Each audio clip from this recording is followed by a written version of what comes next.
Hello, welcome to Board Games with Niramas. Today we're going to do a run through, and it's one of my favorite games of all times. It's the Sid Meier's Civilization, the board game. And I'm gonna say this right away. This is a heavy game. It has a lot of components, a lot of rules, a lot of things to keep in mind. And so, where I'm not gonna do a full run through this time. I'm actually think I'm going to do this one in 3 parts. So there's going to be part 1, 2, and 3 because it's going to take some time to explain some stuff in the game. And I mean, the main goal is to give you a feel for the game. I think that's going to take some time. So let's see. We're doing a 2-player run through, of course, me and Drako. And I also want to point out that this is not just a civilization game. It's also the Fame and Fortune expansion, and also the Wisdom and Warfare expansion. So it's all of it. And well, the thing is, from when I got this game a few years ago, I instantly started playing with both the expansions. So it would be really hard for me to separate them. I mean, normally I go for doing run-throughs that has separated the main game and the expansions, but I can't do that this time, so you'll just have to bear with me. And I will try to point out things that I spontaneously know that, okay, this is the expansion. And to help us out, we have this turn summary, which is quite nice. And it describes what you can do in the game, every phase. And I'm going to show you over here. I have this little assortment box here for all these different components. This doesn't come with the game, of course. It's something I bought myself, but I do this for all my games, and I think it's really nice. And I also want to point out, for people watching that have seen this before, that I'm using T12 dice on the cities just to show how much production each city have, and in the same color as the player color. Makes the game go a lot faster. So I mean, it's not included as well, but I think that's a really cheap and good way to I mean, you could just use normal 6-sided dice or whatever. And I use these black ones to keep track of military strength, but we'll get into that later. And there's so much things in this game, so many components, so there's no way I can explain it all. That would be boring for you to listen to. So I will try to just start playing, and I will explain things as we go. I'm just gonna show you quick here that I'm Rome over here, and starting on this tile. This is the map, which is a modular map, so it's really nice, and there's a bunch of these tiles, so you get a lot of variation in the game. I'm just gonna show you over here a little bit. Let's see if that's okay. You start with one city, which is your capital. You start with one of these flags, which is an army unit, and you start with one scout, which can help you build new cities.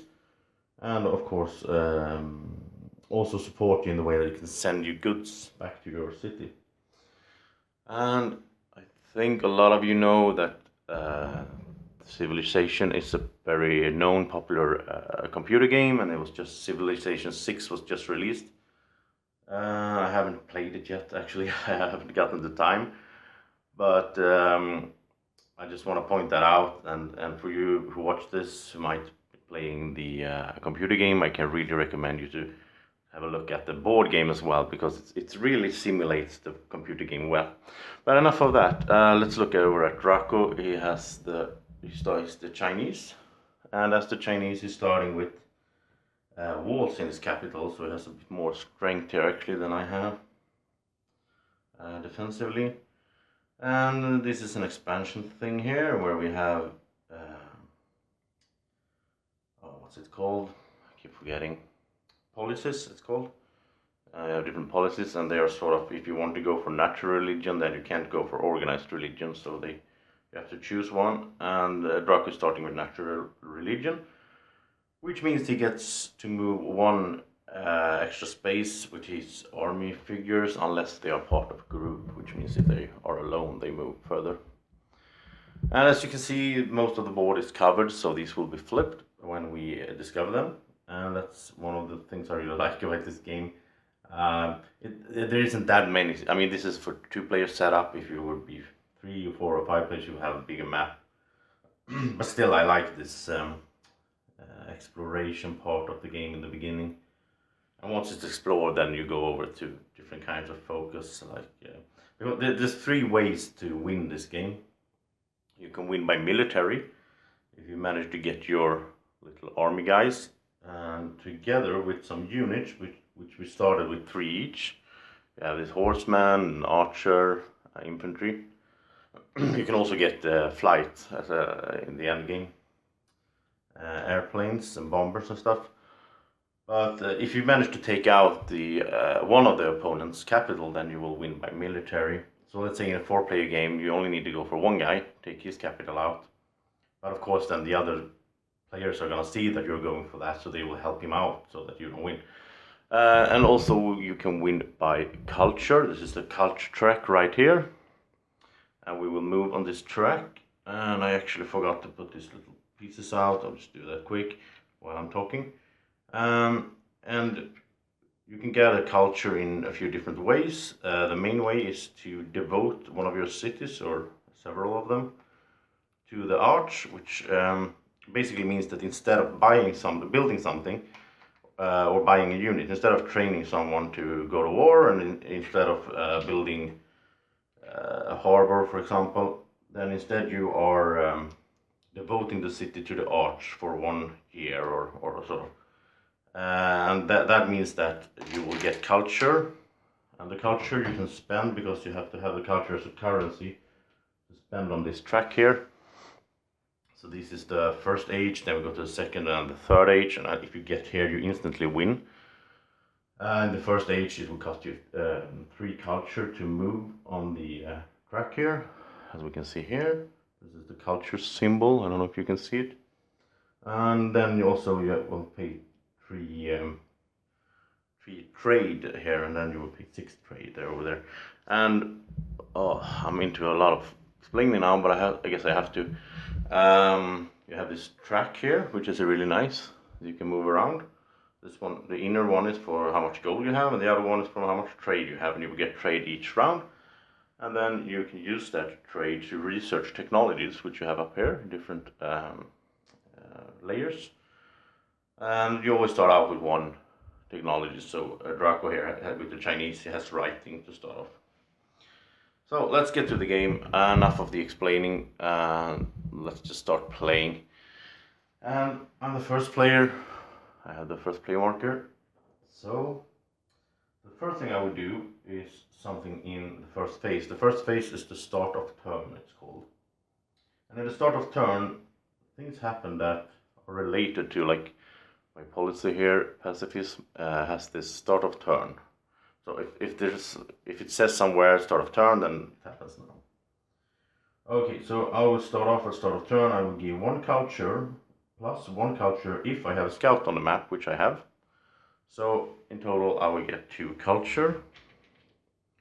And now I can show you how they look a bit better, more up close. If I can just grab the right one, I just keep grabbing the 5s. Here we go.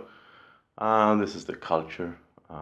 It's like a little speech bubble almost. Okay, so I got 2 culture at the start of my turn. And I can't really do anything else. At the start of the turn, you can build another city. You can have 3 cities total. You can have 2 without doing anything, and then you have to have technology to get the third one. But I have to have space for it, and well, I'll just go into that as well. Okay, sorry for this, but I guess I have to say a few things. The city here, which is this tile. So this is the city, and all adjacent tiles, even diagonally, are city outskirts, it's called. So these are the city outskirts, and I will get things from all of them. From the water here I will get trade. From the mountain I will get production, which is shown by the die here, that I have total 6 production. Which means I can build stuff, basically, and Also, I can get resources here, like here I have the iron. I can gather iron during my city management, which is a later phase. So in order to build a new city, this scout have to be in a space where he has all these 8 piles around him are empty, then he can build a new city. Enough of that, let's get to the game. And I did my start of turn action. Now Drako doesn't have a start of turn action, so he just passes that. Then we go to the trade phase. In the trade phase, we can do this simultaneously, which is very nice. We will look at, like Drako here, for example. He has in his city outskirts, the surrounding tiles, he has 1, 2, 3 trade. So he get those 3, and he will actually get double the first. When you're starting him, you get double, just so you can get something going. And if we look over here at my side, I have 1, 2, 3 as well. This little symbol here, and so I will get 6 as well. And then we go to the next phase, which is the city management phase. And you can do a few different things. You can build something, you can buy something, which is units. You can start a building project, so you will have twice as much production the next round. You can devote the city to the arts, which means you will get culture. Or you can gather a resource from the city outskirts, or somewhere where the scout is. If the scout is standing somewhere and there's a silk there, for example, then I could send the silk back home. And then that would be my city action. I wouldn't be able to do anything else that turn. And of course, if you have more than one city, you will do several city actions. So my city action here, I have 6 production, and if I look at my technology that I started with, Code of Laws, I can build trading posts. In order to build these buildings that are over here, there's a lot of different buildings, I have to have them unlocked first by having the right technology. In this case, I can build a trading post, which would give me 2 trade and 1 culture. That would be really nice. But I only have 6 production, and I need 7 for this, so I can't do that. But instead, I'm going to build a scout, which cost me 6 production, and I can place it anywhere I want, as long as it's adjacent to my city. I can have 2 guys at the same spot, because I have a stacking limit of 2 at the start of the game. Then I can increase that, so in the end you can have a lot of units in the same space, which of course you need if you're going to have a big army marching over and defeating the other guy. Okay, so that was my city management action. If I had 3 of these cultures, I could also have moved 1 space on the culture track, but I can't do that right now, so that will be the next round I will do that. And then we go to Drako, and he is going to, let's see, he has 3, 4, 5, yeah, he has 6 production as well. But he has the writing technology, which means he has the library. And the library costs 5 production, and it gives 1 trade and 1 culture. Now, the library, I mean, some of these buildings are a bit special. I will just show you over here a bit of how the building looks. And some of them require certain ground to be able to place them on. So the library requires grassland. So he will grab a library. So this is a library, and if I would flip this, then it would be a university. So you will upgrade these buildings later on when you get better technologies. And then he will place it down here, let's see, like that. And he has to place it on a grassland, and it has to be adjacent to his city, so he has to go here, this is all the space. And as you can see before, the grassland was worth nothing. Now the grassland is worth 1 trade and 1 culture. So the next round, when Drako does the trade phase, now he get earlier this round he got 3, right? Times 2 because it was the first round. But next round he will get 4 instead. He will get 1 extra trade from this one, so that's really good. Alright, let's zoom out. And that was city actions. Now we go to the next phase, which is movement. And I will start out, and I have a movement speed of 2. That's the base movement speed, and you have a little player aid card here. Just keep track of that travel speed, actually called. So my travel speed is 2, so I will move one of my scouts here, and with that was one step. With the second step, I will use it to flip this tile. It takes one action or travel speed. And we get a new tile, and I have to place this so that this arrow is pointing to where I came from. I came from over here, right? I'll have to place it like that. And now we also get some, one of the the things I really enjoy about this game, and I do that about the computer game as well. It's this exploration. So we get 2 huts here, these guys. If I move on to them, then I will flip them and see what I got, and I will keep that secret from the other player. I will just put it in my player area. Some of them are instant rewards, so then you just show them and you will get something instantly. Most of the time they are resources, but that's nice as well. And since I'm the Romans, I am starting out with Republic as my government, instead of despotism, as you usually do, as Drako does. That means that my armies can build cities as though they were scouts, which means my little army guy could actually build a city.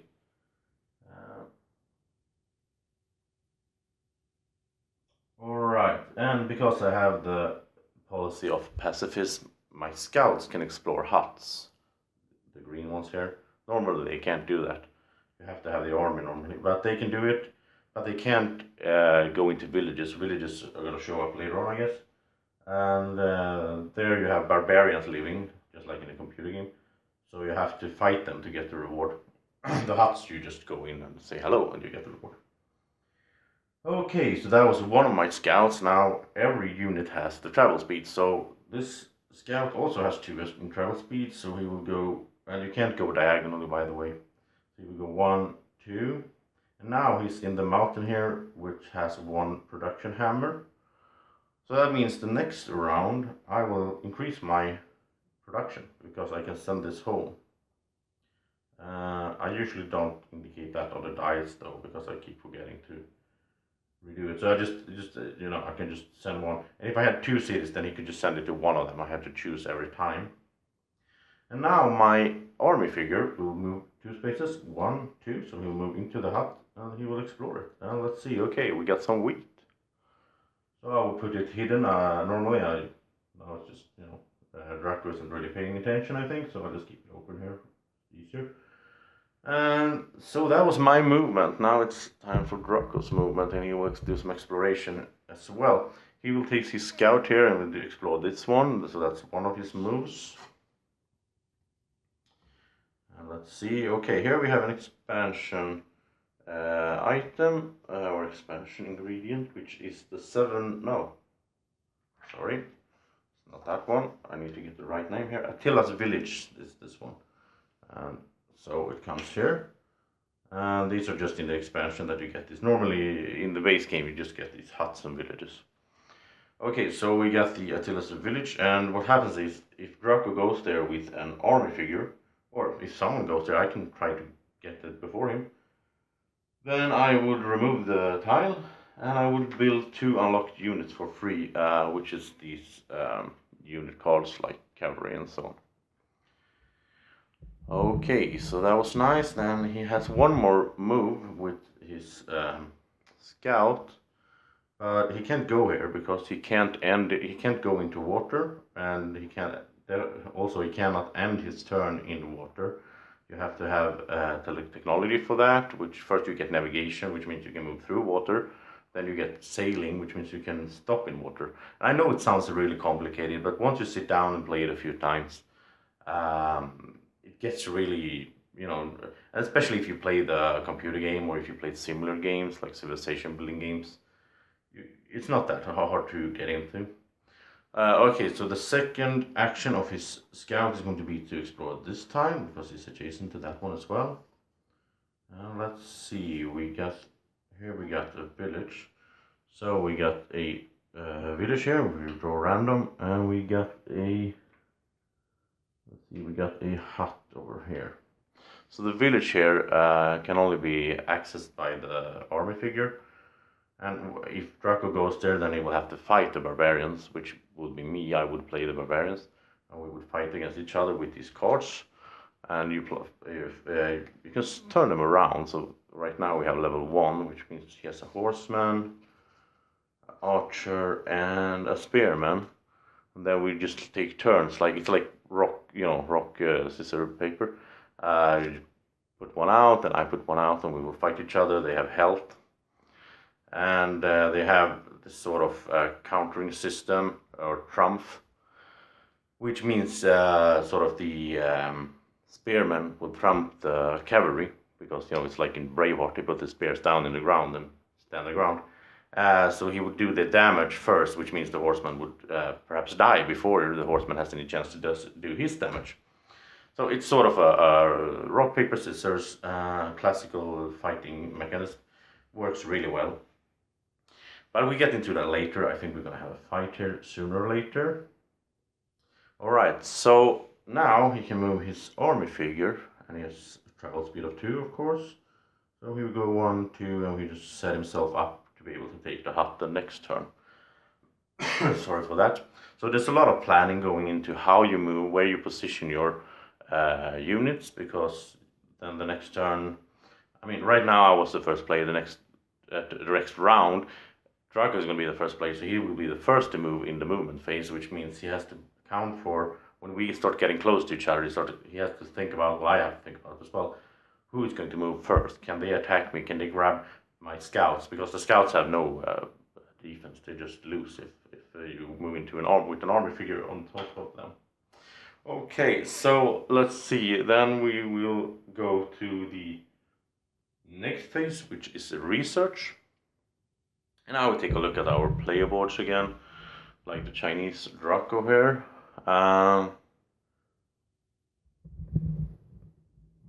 Drako is over there actually, but as he often gives me the responsibility of moving stuff around. He has short arms, so he just sits and watches. Okay, but he has 6 trade, which means he's up to the first level of technology. So now in the research phase, he can spend all his research, go down to 0. And that means he's able to research a level 1 technology. And he can choose any of the level 1s he has here in his deck. I'm just going to do this quickly. And he is going to grab the metalworking, which is a sort of offensive move. It's you can build barracks, which increases your military strength, and they also give trade.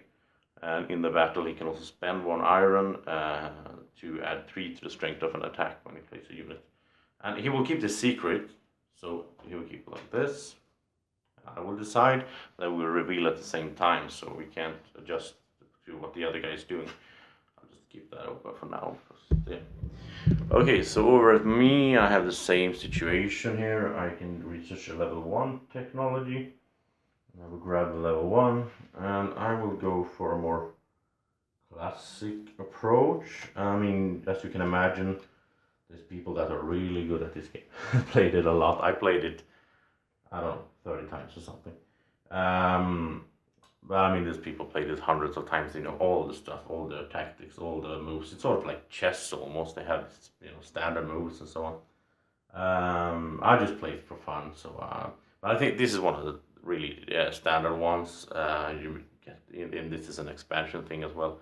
You get the agriculture, which means your capital will immediately grow into a metropolis. So you will get this big tile instead, so it would be 2 tiles.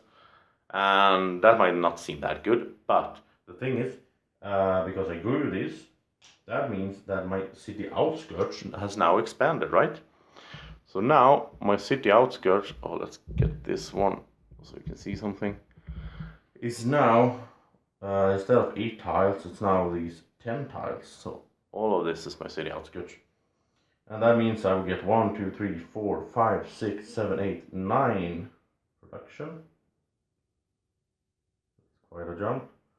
And I also get the incense and the silk here, and I can gather them during my city management phase. Okay, so we done that, both of us, and As you can see, when I got my technology, something happened instantly. Most of the time it's like this. Drako gets the opportunity to, in the future, construct barracks. He doesn't get any barracks right now.